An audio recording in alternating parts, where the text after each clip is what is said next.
தாய் தமிழ் உறவுகளுக்கு வணக்கம்.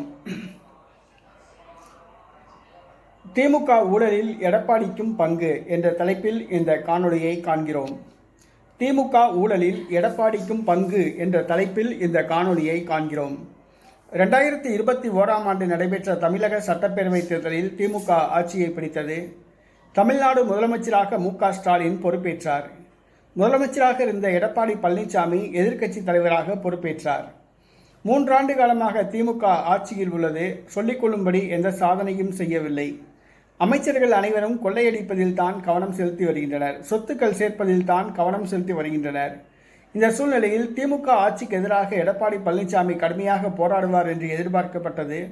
ஆனால் கடுமையாக எதிர்க்கவில்லை. பெயரளவுக்கு அவர் எதிர்க்கட்சி தலைவராக உள்ளார். பாரதிய ஜனதா கட்சி தான் திமுகவுக்கு எதிராக உண்மையான எதிர்க்கட்சியாக குரல் கொடுக்கிறது என்று சொல்லலாம். நாம் தமிழர் கட்சி தலைவர் செந்தமிழன் சீமான் அவர்களும் திமுக ஆட்சியை கடுமையாக குற்றம் சாட்டி வருகிறார். ஆனால் எடப்பாடி பழனிசாமி அடக்கி வாசிக்கிறார். என்னவென்றே தெரியவில்லை. ஆனால் தற்பொழுது செய்திகள் வேறு மாதிரி தெரிவிக்கின்றன.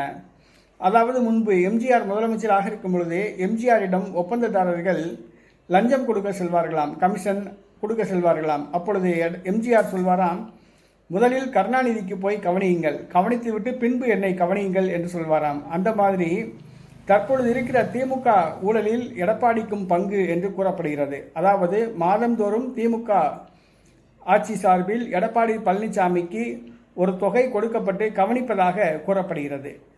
திமுக ஊழலில் எடப்பாடிக்கும் பங்கு என்று கூறப்படுகிறது. எடப்பாடிக்கு மாதந்தோறும் பணம் கொடுத்து கவனிக்கப்படுவதாக கூறப்படுகிறது. இதை திமுக வட்டாரங்கள் தெரிவிக்கின்றன. இதனால்தான் எடப்பாடி பழனிசாமி திமுக அரசை குறை கூறாமல் அடக்கி வாசிக்கிறார் என்று கூறுகிறார்கள். இது அரசியலில் இந்த செய்தி பரபரப்பை ஏற்படுத்தியுள்ளது. அனைவருக்கும் அதிர்ச்சியை தந்துள்ளது.